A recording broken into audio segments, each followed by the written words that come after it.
forward. It was really cool. I don't remember who sent it to me at this point. So many things. All right. Well, Hello. We are 11 o'clock straight up. All right. You ready? Or 2 o'clock. Or 2 o'clock. Yeah. Oh, Sam. Miss you. Hi. Glad you're here. I miss you too. Thank you. This is a nice break in all of the things. Yeah, it is. It's been kind of the most enjoyable part of my day every day this week. So yeah, that's cool. Yeah. And I did think about you this morning in the pouring rain. And then I thought, well, how just kind of describe our friendship, relationship. Yeah. You're my best study buddy. Yes. I do not like to be in a class without sitting next to you. So that is the truth. Yeah. Same. Yeah. There's an energy. There's a connectivity between the three of us. And what I mean is the two of us and the speaker. Yeah. It's like nobody else is in the room. It could be 10,000 people. Don't care. 100% true. Yeah. Love that. Yeah. I love that. I love that title. We'll add it to the list of the many things. Yeah. I also want you to know, I did curl my hair today for this, which is the first time in 2 weeks, because I felt like your viewers deserved it. Awesome. Thank you. Yeah, you did not deserve the other. It looks good. Oh, thanks. Thank you very much. Yeah, thanks. All right. So kind of, I would say, tell your KW story. And so everybody knows, I got a request from one of our agents yesterday to talk more about expenses and personal finance and just kind of getting ready for this next however long. And it just so happens that is Sam's expertise. So I asked her to speak to that a little bit today. And other than that, just be the super cool human she is. Hey, thanks. Yeah. So jump in anytime, redirect anytime, because you never know what I'm going to say, right? So my KW story, I'll abbreviate it, right? So that we can get to some of the more meaty things. I will go back to, I grew up in real estate. I swear I would never, ever go into business. And I've been licensed and operating for almost 17 years now. And I did not start with KW. I was at a different brokerage. I was there for 5 years and was mediocre at best. I think I was in the top 20% and it was not anything to speak of. And when I migrated over to KW, it still took me maybe a year or two to believe things and to, I had a lot of limiting beliefs. I was like a different person back then versus who I am now. And when I did start leaning in, it transformed my life. And I'll give you like the specific ways in which that happened. And then I know some of you on here know my story on the debt thing, because that's definitely going to come up in about 1 minute. I decided to get a coach. And because I assumed that coach would have me read the one thing, I read it on my own and I got mad. I didn't know I was mad though.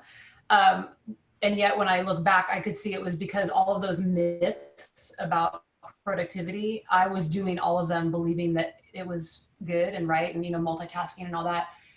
And and I was about, it was like a couple weeks before I went into coaching. And when I got into coaching, the first question he asked me is, why are you here? What are your goals? And I said, well, the number one thing that I want right now is I want to be out of debt. And he said, oh, okay. Like by when? And it was just this overwhelming, and I said, yesterday, I want to be out of debt yesterday.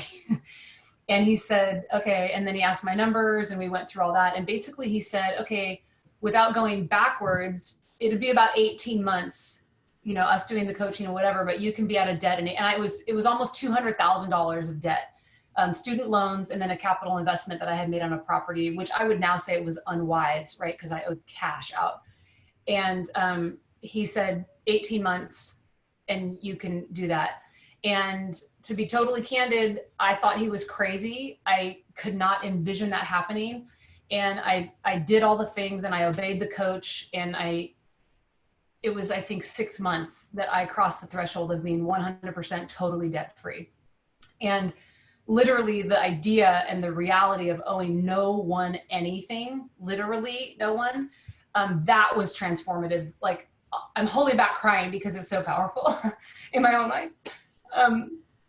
So don't hold back. You're among friends. Yeah, I know, I'm totally fine. I don't want to make you guys uncomfortable, but I'm totally fine with the speaking through the crying.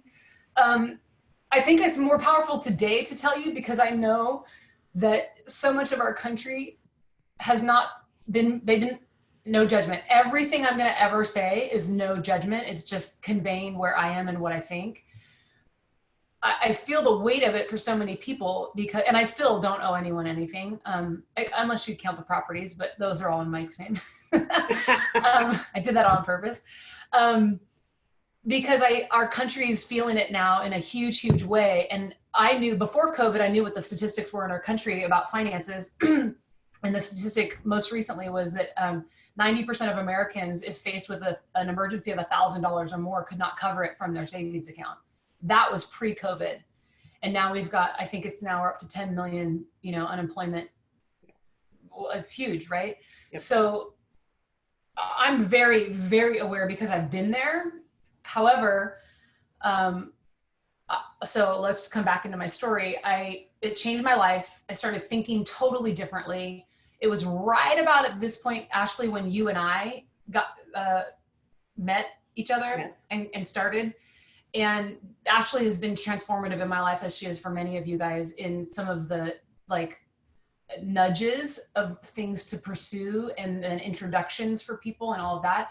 And it was in that space that I was pursued as a team leader, and my team was doing great and all that. And I honestly believed that if I had a bigger platform, I could help agents get out of debt and build wealth, because it had so impacted my life, right? So impacted my life. So I did that, and one thing led to another. And on my team, we also were facilitating Financial Peace University with Dave Ramsey, which I'm not fighting which program anyone's using. I'm just saying do something, whatever works for you. And what ended up happening is, and I know Chris hosts it and facilitates it, and some of you guys are a part of that. Usually what happens is in the second or third session, someone will always say, without fail, man, I wish I had learned this when I was younger, right? Someone always says that. And then someone else always says, they should teach this in schools. And when I say we, I'm talking about another partner of mine that we've done a lot of financial literacy stuff around together. And we just didn't know who everyone was referring to as they. And long story short, we decided to become they, and we sponsored the teen version, basically called Foundations in Personal Finance. And we thought back then, if we could get it in 4 high schools by 2020, we'd be smoking. That would be so fantastic. And it's 2020, and we currently have it in 16 schools up in the Santa Clarita area in Valencia. And at the end of this semester, I think, they're still running it right now, just distance learning. I think at the end of this school year, we'll have cumulatively over 5,000 students will have completed Foundations in Personal Finance. So awesome, Sam. Thanks, man. And I, again, holding back tears, because when you hear the stories from the students, because it's not just students, it's the teachers, it's the administrators, it's the counselors, it's the parents of the students who are taking the class, and they go home and they teach it at home. And it's just so powerful. And I mean, I could give you tons of data on it that we've grabbed at to try to quantify things. And there's just no way to quantify the profound impact. I mean, just student scholarships alone and what the students have been able to do there versus taking out debt and all that. So yes, all that to say, that's part of my journey. And when you said kind of tell us about the finance piece, now that's just my heartbeat. That's what that's all about. And because I was team leader, because I got to take a lot of trainings, and one of them was, Market Center Financials, which turned out the guy who was teaching it also had the same heartbeat that I did to help people become debt-free and build wealth. And then long story short, I ended up marrying him. So long story. Very long story short. Ashley was one of the very first people who knew it was happening, the dating, and then the marrying. So together, he and I, that's our goal and our purpose on the planet. Really, it's a calling, is to help people through whatever platforms we're choosing, is to help people really become clear on the financial reality. I'm actually not a numbers person. He's kind of a numbers guy, if you want to, put us in buckets. I'm more the open the conversation, and let's talk with no judgment. Let's talk openly, and let's talk as humans, that everything that you say or do, everything that you say that you want to do in the world, every impact that you want to make, chances are incredibly high, 99.9% high. It's going to involve money, someone's money. So let's position ourselves to be able to act on our generosity, right? So it's, now we have market centers and like you, Ashley, like agents who the goal right now is keep agents in production, to keep food on your table, to keep roofs over your heads, and to keep like hope alive for the legacy of the future. And it's real. And the money conversation is real. So I can go on and on. Where would you like me to go from there? Well, we got a couple questions that popped in. If you go back to Cool. that 6 months that you were able to pay off all that personal debt, can you break down your day-to-day on what you were focused on each day? Yeah. And then Jody added to that, that was Matt Berry. And then Jody added to that, was your goal to be debt-free or financially independent? Oh, that's a good distinction. My initial goal, I'll start there. My initial goal was to be debt-free. I actually had no idea. I call it like supernatural, even like the supernatural thing that happens to you when you owe no one anything. I didn't know what that was, that existed. It's like mystical almost. You guys are from San Diego, so you're fine with that kind of terminology, right? Yep. So my first goal was to get out of debt, because I was approaching 40 years old, and I had the reality that I'm in an industry, I'm single, I have no children, I'm in an industry where I can make more money than almost anyone I know, and I still have debt. And here's this is what, and I tell people this all the time because there's a lot of questions around it, where I go, the truth is I looked in the mirror and I had kind of a come to Jesus conversation of like, I have to take ownership for my life. And I have to stop lying to myself about someday. Because there's always like, well, someday I'll get out of debt. Someday I'll lose a bunch of weight. Someday I'll do fill in the blank. And for me, it was, no, seriously, what's the plan, Sam? What is the plan? So for me, it was, the first thing that I focused on was I want to get out of debt. So the question of what did the day-to-day look like? It looked like saying no to myself a lot. And no, we live in a country and in a culture, and again, no judgment, it's just where it is. We live in a culture that is very accustomed to feeding our desires. And for me, it was, I said no to just about everything. I literally joined the 5 a.m. club. I got up at 4:45 every morning. I did the activities, to get ready, get my mindset.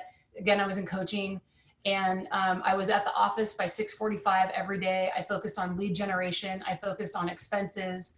I focused on appointments. I started scripts and role plays. I mean, I literally flipped and I did the stuff. All the stuff that everyone says like, or I'll do it someday, whatever.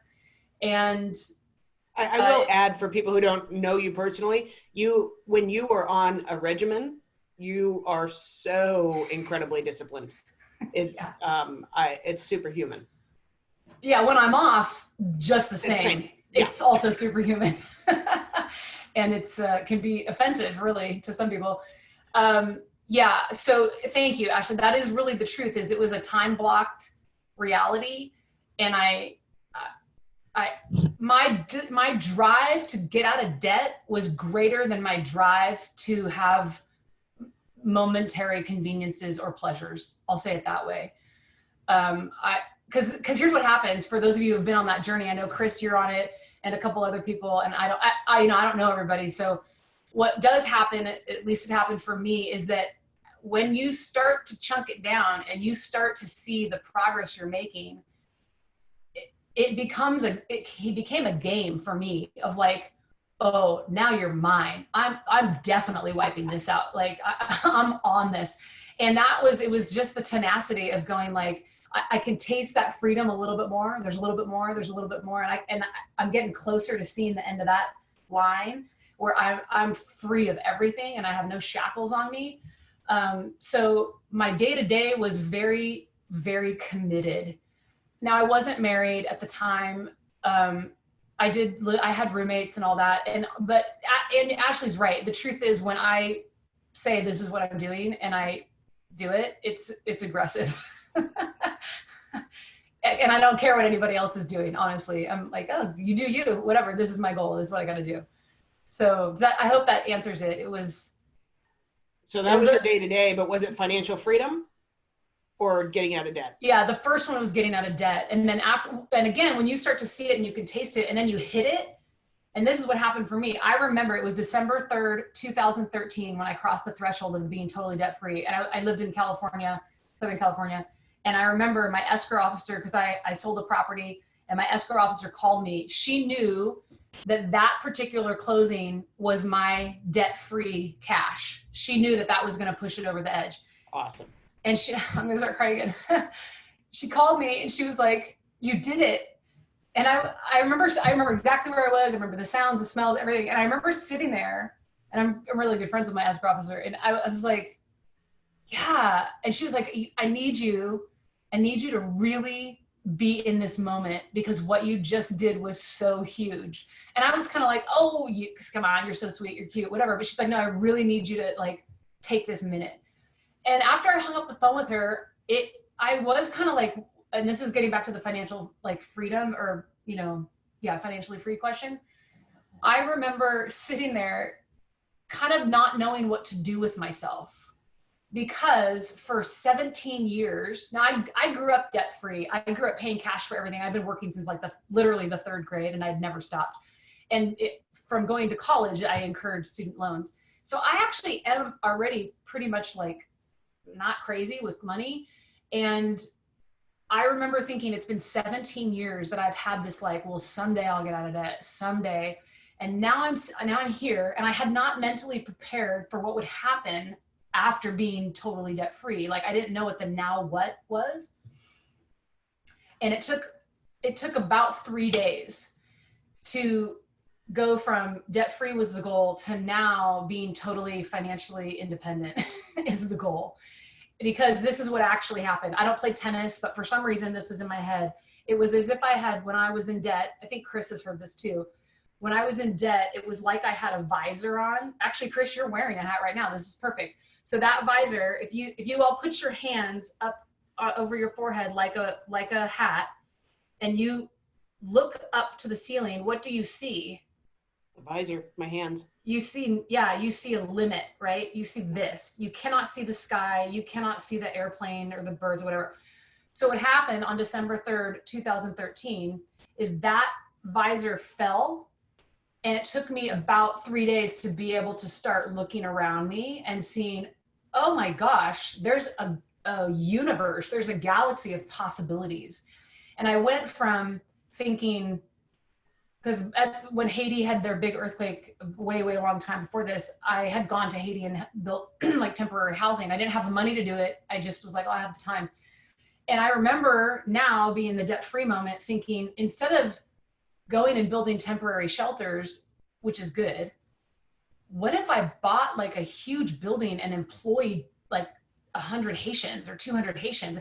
And I remember that moment, I cognitively was aware that my thinking had shifted, because with this visor, all I could do was like the minimums within scarcity. Mm-hmm. And when it fell down, all of a sudden I was like, well, wait a minute, why don't I employ the whole country of Haiti? That seems like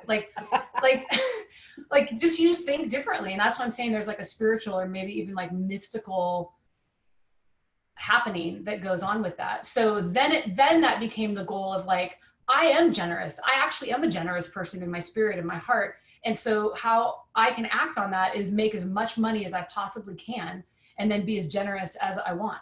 And then what would even plus that and 10 times that is if I helped everybody else with their money and helped everybody else position themselves to be financially free so that they could contribute in the world the way they see fit. Because what I've learned, I've been in this conversation now since 2013. What I've learned is most people actually really are generous, and they really want to be generous, and just financially, for whatever reason, have not gotten there. So I'm like, well, instead of just me and I'm not financially independent yet. I mean, I'm definitely way working on that all the time. And yet, like in the middle of COVID, I'm not super stressed out, because it's become part of our habit to have a reserves. And, going through Financial Peace University, there's different behaviors and habits and systems that you do. And while, I'm concerned about money and what we're doing in this time, I'm not as concerned as I would be if I was literally had no safety net. And so that's a big deal. And I'm very compassionate to that, because I spent 17 years there of literally not knowing how I was going to pay for anything. So I get that. So Sam, in that, and obviously you're now a team leader and running an office. Yes. Yes. I'm Own back. office Yeah. that you're an owner in too. So some of us have been in this kind of market before where it's just really, really slowed down. What are you advising your agents? What are your day-to-day conversations like in terms of this is how you cut, or this is what you should be looking to cut or renegotiate? What are you telling your people? So what I've learned is that we have to say the same thing over and over and over again to ourselves and then to everyone else around us. So I'll just give you high level. Some of the resources obviously shift, obviously some of the conversations around how to cut. My husband, who is he's a coach for multiple market center OPs. So all the conversations right now are around how to manage the finances and all that. But I will tell you there's 3 questions, and I'm going to share with you what Mike is talking through with everybody. There's 3 questions to ask yourself about every single expenditure so take 3 to 6 months of statements, credit card statements, bank statements, whatever, go line by line. There's lots of different systems, and I don't care how a person does it. The goal is how can you reduce your outlay immediately, right? And it's go line by line. And then you ask yourself, I'm going to put it in the business context, but I'm also saying do this in your personal, because the profit is in the pennies, right? Yeah. I'm stealing that from my husband too. So here are his 3 questions, and I'll just kind of like elaborate a little bit on them. The first one is, as you're going line by line, so envision yourself, you have your papers out and you're going through Netflix, then it's, HelloFresh, then it's $15 at Valet, and then it's $199 on Google storage, the 50 million Google and Apple charges that we all have that we don't know about. So every single item, the first question is, how specifically, and I'm going to hone in on the word specifically, how specifically does this item or cost bring me a return on my investment? Now, you can put this in personal or you can put this in business. When I say how specifically, Mike's really funny about this because he's like, not hopes and dreams, not theory, not like, well, it's going to. He goes, I want you to show me the number. I want you to show me a number of how this item is returning for you. So look, I have no judgment about what stays on your list and what doesn't. Maybe for someone, Netflix is the only time that they're having a mental break from massive tragedy all the time. And that $15 a month, the return for them is that it recharges them so that they can go back out and earn X amount of dollars. Okay, if you can quantify it, but get really honest with yourself. I mean, we have to do the same thing. Get really, really honest and look in the mirror and go, for real. So that's the first question, is how specifically with real numbers does this item bring me a return on my investment? And I will say, if you are on the business side, if you're with KW, we have had lots of agents now, and we've gone through the tech audit where we're showing everybody how much they're spending on all these things. We had a new agent, she's been in the business less than a year. She was spending over $1,500 on product, like lead CRMs and lead gen stuff and whatever.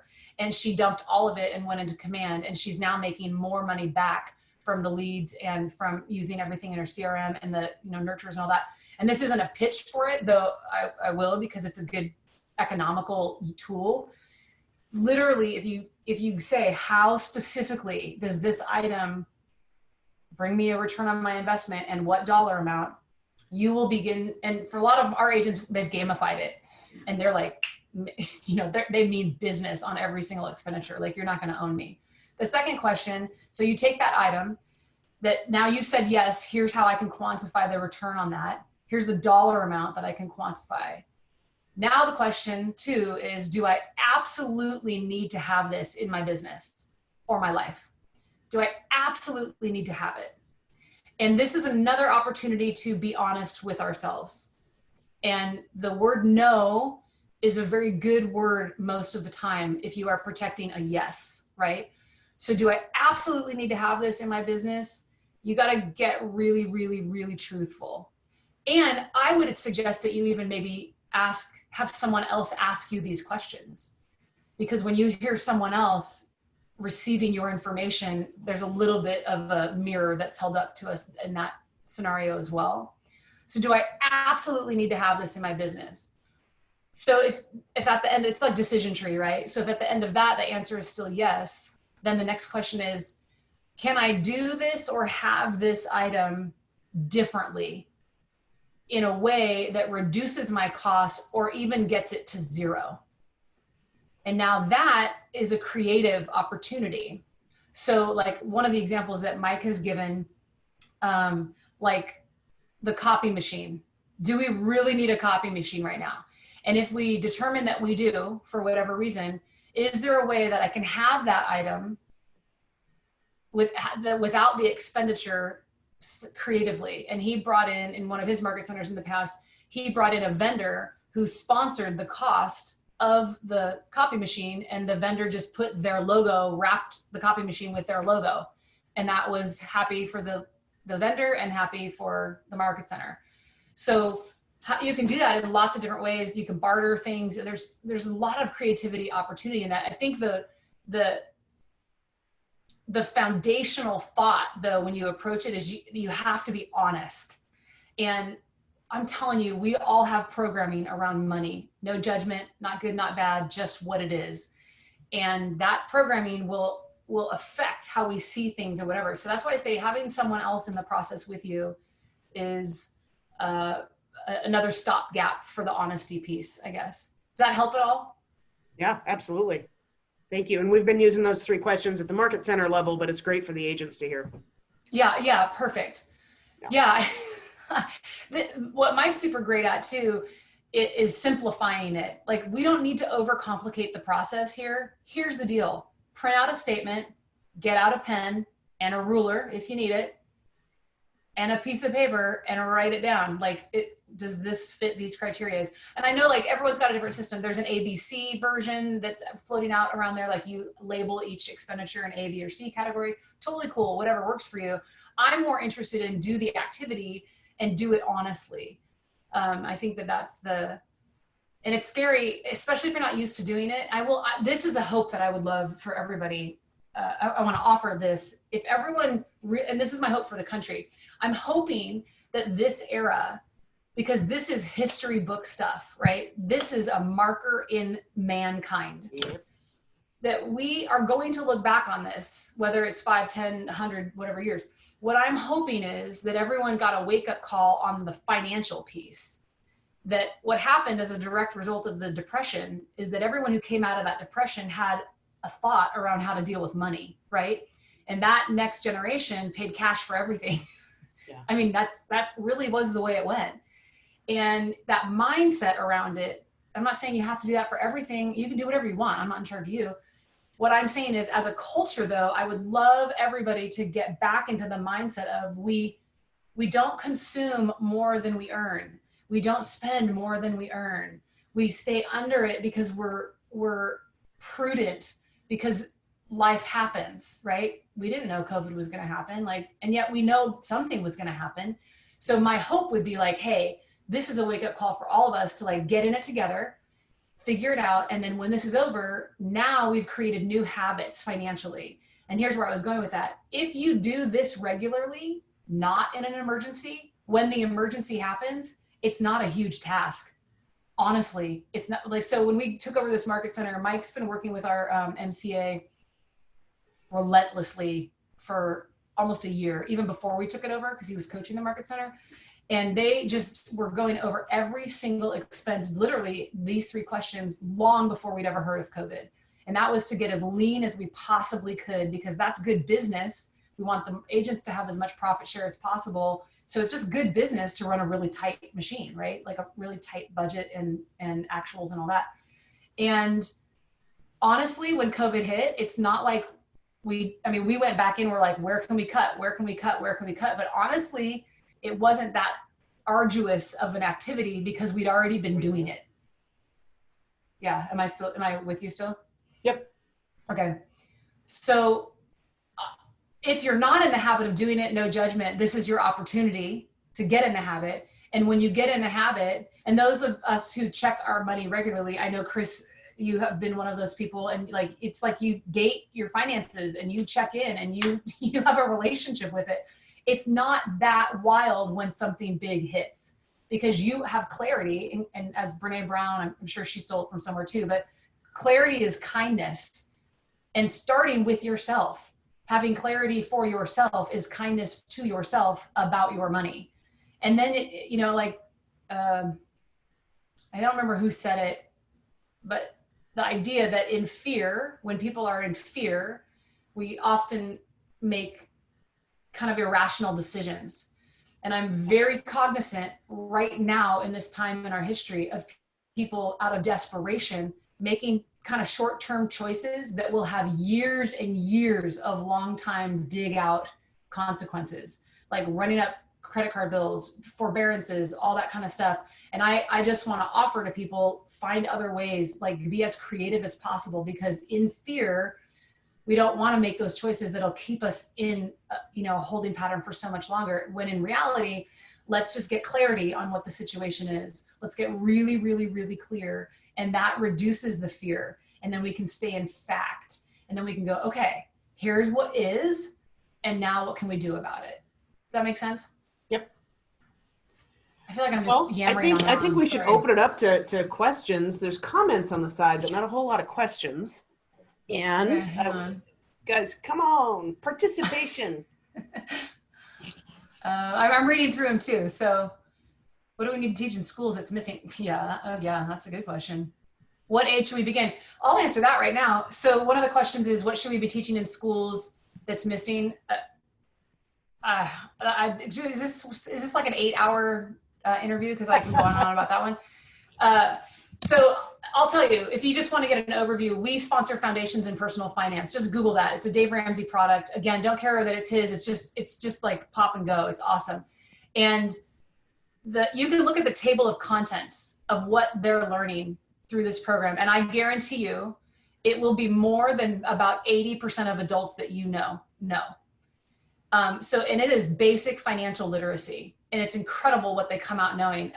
Those graduates can talk to you about amortization. They can talk to you about compound interest, cash versus credit, global economies, like so many things that, again, most adults really can't talk about, or, they'll kind of fake it, but they not really. So the question here that I want to answer is, what age should we begin? It's funny. I just read a study before COVID. Everything is before COVID and now. It was maybe a month and a half ago, that a bunch of studies have now been aggregated and have concluded that the best time for a child to really understand the concepts around finance is between ages 7 and 11. No, I'm sorry, 5 and 11.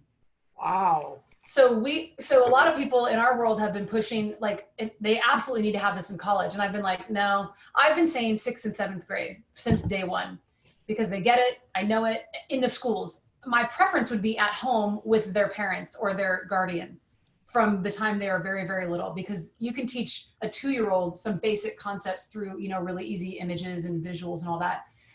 And this study came out and I felt very validated because I've been saying high school's cool, college, okay. More than 0 is always awesome. I would prefer it as young as possible. And in 7th and 8th grade, they get it. They get it real fast. And they build from there, because we have it in 7th and 8th grade, and then all the way up through high school, depending upon the school and the program. So that's one answer for that one. A lot of people talking about. Other people are asking, what are your wealth building vehicles? Is it mostly real estate investments? Yeah, we're mostly real estate right now. And so because I started later in life, because I was like, I don't even know what we're talking about. And I got in the conversation at age 40.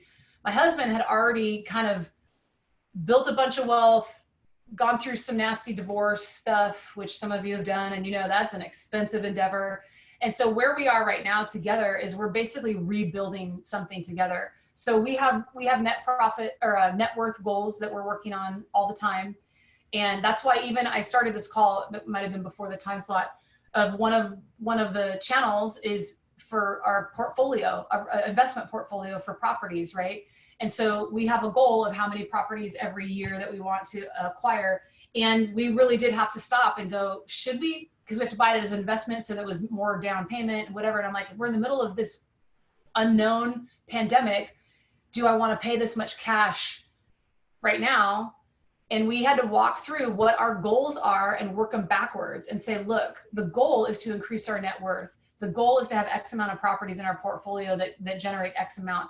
And the truth of the matter is COVID's going to end. And on the other side of it, we have no idea what's going to happen. It's still a low inventory in our area. Chances are really good because it was a condo.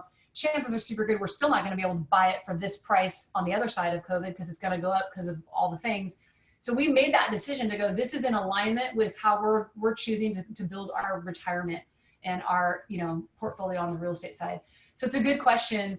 And we're like, because I think a lot of people look at other people and think, oh, that's so lucky. They're so lucky. They haven't made, like, no, I'm right in there with everybody else. Like we're doing the same things with everybody else and going, we're saying no to other things so that we can build for the future and not have immediate gratification right now. Does that answer that? I'm trying to read through too. How about, where do you see agents waste the most money? Food, number one. That's all humans, Beverages. mostly. Beverages. Yeah, beverages for sure. Well, this isn't as specific as maybe someone would want on shiny things. I see agents Silver waste. bullet. Yeah, silver bullet, and that they think that silver bullet is super, super shiny. And the truth is none exists, right? If there ever was a silver bullet, now it's command, honestly. And I see them, I'm going to quantify more than just money, it's time. So money on the shiny things and then time kind of like staying an E on each of those shiny things and never pushing past. Like, okay, if you're going to spend money on X product, at least become an expert at it so that you get your highest return, right? But that's not what we do. If it's not working in some short amount of time, we move on to the next expenditure that's going to get us whatever. And I'm like, make peace with the boredom of mastery. And really honestly, around lead generation, do your scripts and role plays. And I'm not saying that because that's the party line. I'm saying that because that's how I got out of debt and changed my life. Like there's a reason this is part of best practices. And there's a reason it's in the MREA as what the top 20% do, that are this consistent things and habits that the top 20% do are these basic things. And we've been hearing about that on the shift call. Like this is all about the basics. You don't, honestly, I never paid for a single lead in my production career ever. And I was the number one in my office and did all the things and, all the awards and whatever. And it's build a sphere, build relationships. If ever that was more relevant than now, I don't know when it would be, right? So yeah, it's the silver bullet and the like spending time on things that don't return. They just don't. Yeah. Usually. I don't want to act like I know everything because I don't, honestly. It's just that when you sit in your own office and you're your own, you could say whatever you want and feel like you know what you're talking about.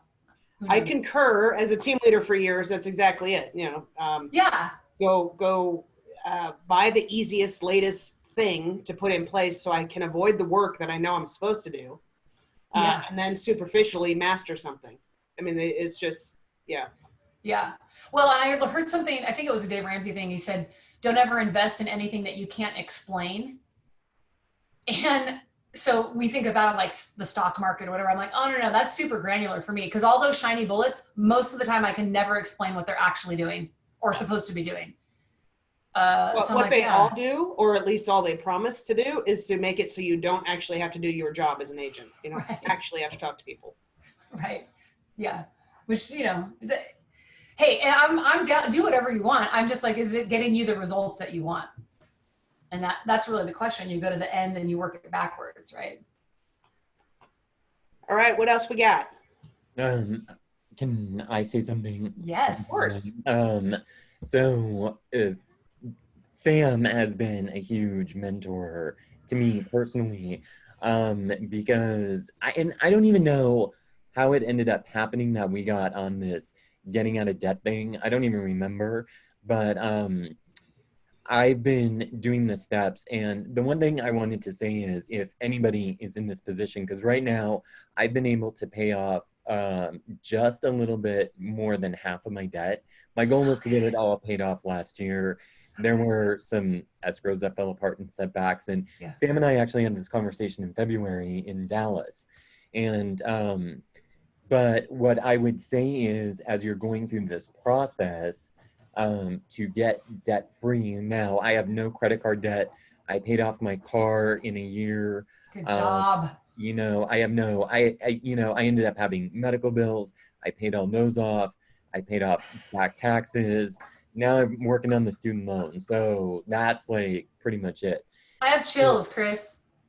I do too, thinking about it. And I think about you a lot. But what I would say is, as you're going through this process and you get that setback, don't let that setback define you, because, you know, I just keep moving forward. Yes. And every time, you know, I pay cash for everything. I do not use credit cards. In fact, I just got a credit card the other day in the mail. Like, it just showed up at my door and I was like, oh no, not today. Yeah. And just cut it. Good job. So I would, she's right, find a way and don't live in your setback. You know, keep moving forward. And, you know, even if you can pay an extra $10 a month or $5 a month or whatever. Yeah, because the pennies and the profits, Chris, it all adds up. Yeah, it all adds up. And sure. I want to honor you, and I want to say great job. I know we've had our own conversations offline. What you're doing, and you're doing it on your own for the most part, and it is a slog, and I totally get it. And I want to honor you for doing it, because let me ask you some questions. How has it changed your belief about yourself? Well, I mean, it's made me realize I can do anything. And let me just share something. I was supposed to go to Italy next Thursday. That's obviously not happening. And I had booked a 2-week trip, and two things: I was paying cash for the trip, which, you know, it's been canceled. But I also told myself that before I get on that plane, I will be capped. I capped yesterday. Good job! High five! And it took me 14 weeks, which is the fastest I've ever capped. And I decided in September, when I bought the plane ticket to Italy, which was the first step, that I was like, I am going to be capped before I get on that airplane. I am not getting on that plane and not being capped. And I actually didn't find out I was capped until my coaching call, because Drew, our assistant MCA, messaged me and he goes, oh, I have to readjust your DA because you only have $1,800 left on your cap. And I closed that deal yesterday. And so congratulations. I was like, so for me, I've been setting like these little milestones. Yes. And my other, you know, ever since I've been on this journey, I've also told you this, was to make sure I pay my taxes on time. Yep. So for the last 3 years, I have paid my taxes on time, because I didn't proud of you. accumulate any more debt and roll it over. And so, you know, those are just little things. And, you know, it was nice to go see my accountant and tell him, I'm like, dude, I'm good. And when he's like, do you have this much money? And I was like, totally have it. And if I don't, I will find a way to have it by April 15th. I mean, now our deadline's been extended, but I'm able to write those checks with no concern whatsoever. Right. And how does that feel? Right. Or I'll just, it's empowering, right? Yeah, it feels really good. And although I will say, when I went to go in February to get my taxes done, he was like, oh, do you have this money? And I was like, not all of it, but I'll have it by the time I need to. And I did, because I knew that I was going to be capped. Actually, I was supposed to leave on April 15th, because that was going to be my, you know. That's ironic. Yeah, it was going to be my FU to the IRS, because I was going to be able to pay things on time and be capped. And I was able to achieve both those, but I'll get back to it. And flip side is, you were going to pay cash for this vacation, and now you're in COVID, and you get to recoup that cash and reallocate it to something that maybe is more time sensitive right now. Exactly. And you wouldn't have had that had you not been doing the activities and creating the habits and discipline to get you to this spot financially. Right. I'm really proud of you, man. Like, I know it's a journey. I know it's a journey, and I'm really proud of you. And it's inspiring. This year, to be completely. And when I do, you'll know about it. Oh, I expect that. I expect it. We'll have a party for you. Thank you. Thank you for being a mentor to me. It's literally my absolute pleasure. I find the most pleasure in this kind of stuff. Lisa, Yeah. can you not unmute? I don't know if you're on the webinar part or just on your phone. Okay. There you are. Hi, Lisa. I did not curl my hair, so I'm going to. No, I just wanted to say how much I get choked up like you do when and I'll start crying. I know. When I think about the journey, and I put a little bit of it right there in my comment. Yeah, I'm reading it right now. It's awesome. Yeah. So, Ashley met me when I was first coming into the business, and I had just short sold my house, had a bankruptcy, and foreclosed on my investment properties. And I was totally broke and had nothing but the tenacity Yeah. and the wherewithal to know that I could make it in real estate. And if I put my head down and I just put everything that I had into being of service to others and to building a business that there was no ceiling, and there was there was a world of possibilities for me too. And I was 47 years old to create the second half of my life. So and that didn't and that could and so it's just that digging really, really deep inside and knowing that no matter how bad it is, you have what it takes to, if you really buckle down and you surround yourself with great people and use the resources that you have available to you, anything is possible. And like I said in there, and Ashley knows this, in 8 years, and I did it strategically and smart, because I knew that for my future, I needed to have someone else paying my mortgages, and I needed to have the rental income. I had my exit strategy in place when I started. So it was, that was my 100% focus, and I was super lean like you were at looking at every penny went back into the business or it went for a down payment to buy rentals. And, so awesome, Lisa. And I want to read this in case everyone isn't reading it, that now you have a thriving business, you own your home, and you have 5 rentals that pay 90% of your mortgages, including your primary. That's correct. And then nice job. Thank you very much. Yeah, it's for real. Really, really good job. And to do that in 8 years, you said? Yeah. Yeah, that's incredible. And what I want everyone else to hear, you're probably already hearing it, right, is it's possible. It's so incredibly possible. It's funny, I'm writing a job description right now for a role that we're pursuing someone. And, I did like all the template stuff from KWRI, and like I'm kind of like cutting and pasting a bunch of versions. And I put this whole section in that I've never seen on a job description before, but it's a section of additional character and mindset skills that I am requiring if anyone who wants to be in partnership with us. And I'll tell you, there's a bunch of really cool stuff like be humble, hungry, and smart, philosophically adhere to our systems and models and all that. But this one line, and because I've learned now over the years, it's so critical to make sure we're in alignment as leadership on this piece. And I want to say it to you guys. The additional character quality or mindset that this candidate needs to have to be in business with us is that they need to believe that being debt-free is possible for themselves, possible for every associate, and possible for every leadership team member in our family, our KW family, our KW Carey family, and that they need to be able to support the programs to achieve it for themselves and for every member of our KW Carey family.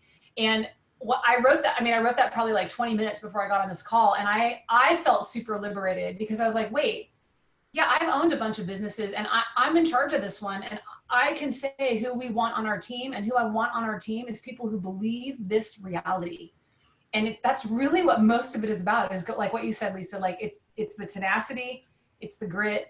It's like, it's possible. And Chris, you're doing it too. You're proving that it's possible. When people tell me it's not possible, I just kind of start laughing because I'm like, I don't know what more can prove it is possible. Like, I'm standing right here. I'm not a hologram. Like, this is real. So everyone can do it. It's available to everybody. Everybody. And honestly, it doesn't matter how bad the circumstances are, because there's 4 million in the Dave Ramsey world. There's 4 million people who have gone before me that have done it. So I'm like, it's possible. I can do it. You can do it. We're good. Awesome. Can I say something else?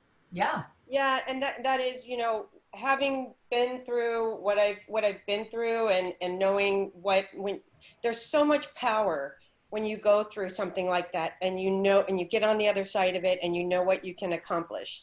I had 80% of my business cancel from COVID, and I hired a full-time assistant on March 16th.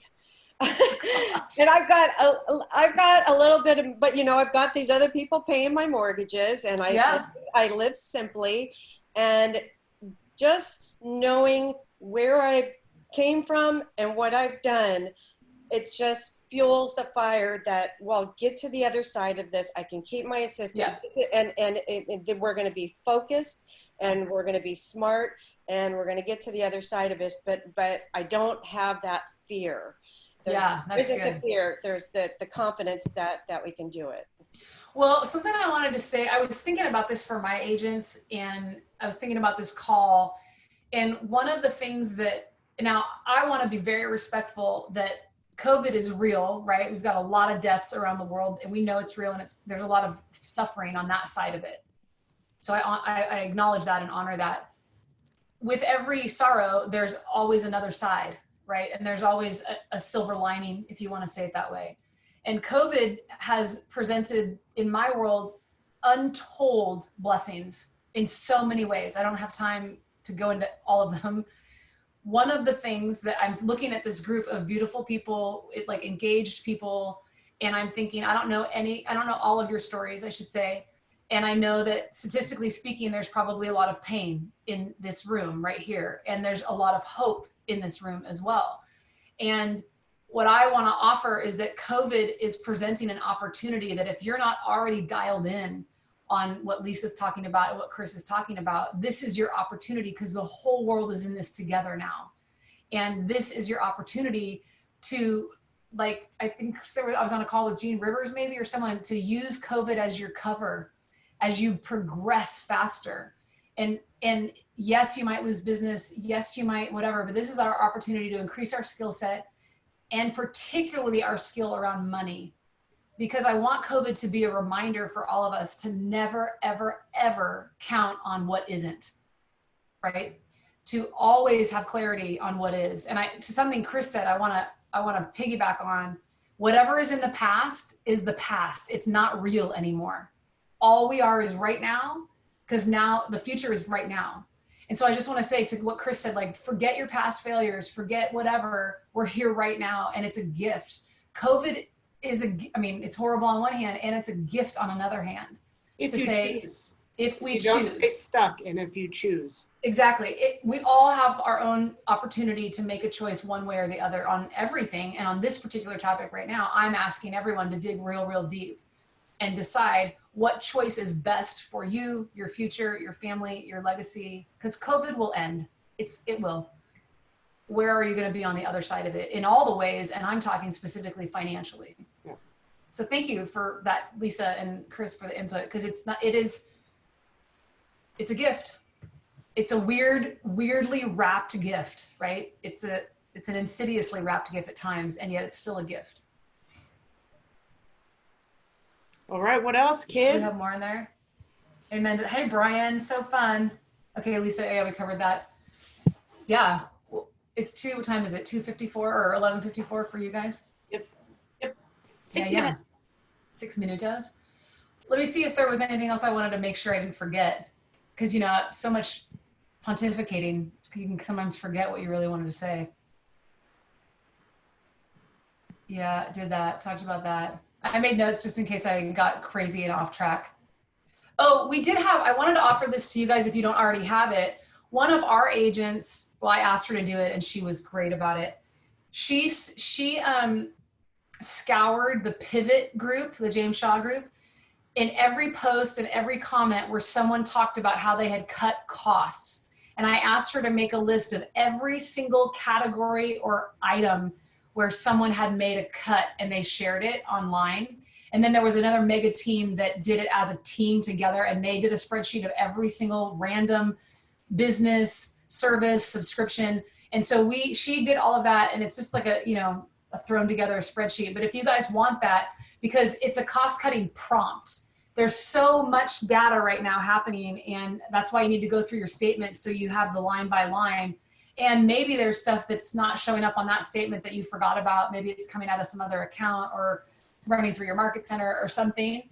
But I would be happy to share that with you guys if you want, because I read it and I was like, oh yeah, I didn't even think of that. And it's not even like you have to get rid of stuff. How can you renegotiate stuff? How can you renegotiate your internet provider? Great. Your car payment, whatever. So I'll send that over to you, Ashley or Eve, whichever, and then you guys could share that. Again, it's not like highfalutin, it's just a list of things. There's no color coding, okay? Jody, yeah. I love hearing the word highfalutin on the way out, man. That's awesome. Thank you. Thank you guys. Thanks for being here. To a Southerner now. It's not a Southern. Right? Oh my goodness. Crazy things. Thanks for being here, Jody. It's good to see you. Bye. So can I ask some questions, Ashley? Absolutely. Okay, so my questions are for you guys. What I'm always interested in, not as doing all the talking, but I would love to hear what you heard in this. Like, we can call it an aha, you can call it a takeaway, but communication is what you heard, not what I said. So I'm interested. What did you hear in this Zoom? Unmute. Okay, I've unmuted. Hi, Natalie. Hi, Sam. How are you? I'm great. How are you?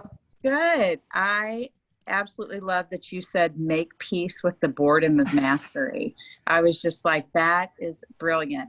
That needs to be on everybody's laptop and on their computer when they are just finding 100 distractions from reality of facing people and figuring out new conversations, because everything you say is where I'm at and really resonates with me. And that's a great way to say it that covers a lot of ground. Well, I ripped it off from Gary Keller. So okay. I give him props on that one. But honestly, because I had to do that in my own life. In that era where I was really working to get out of debt, it was 6:45 in the morning in the office, doing all the things and doing the same thing over and over and over and over and over again. Right.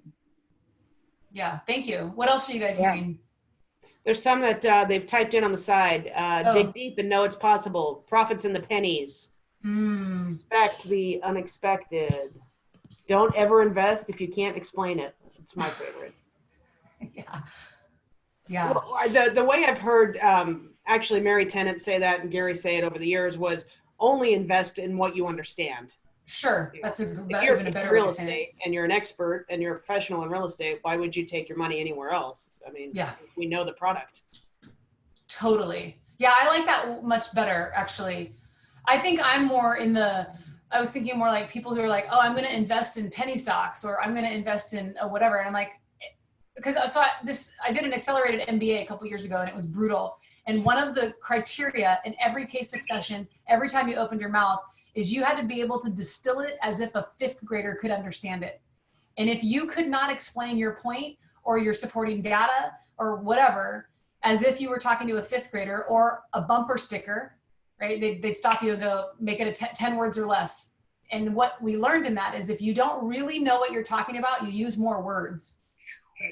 You just go on and on and on. If you really know what you're talking about, you can make it like this and you can translate it for the most simple. Yeah. Not that I'm saying fifth graders are simple. They just tend to not know as much as we do, right?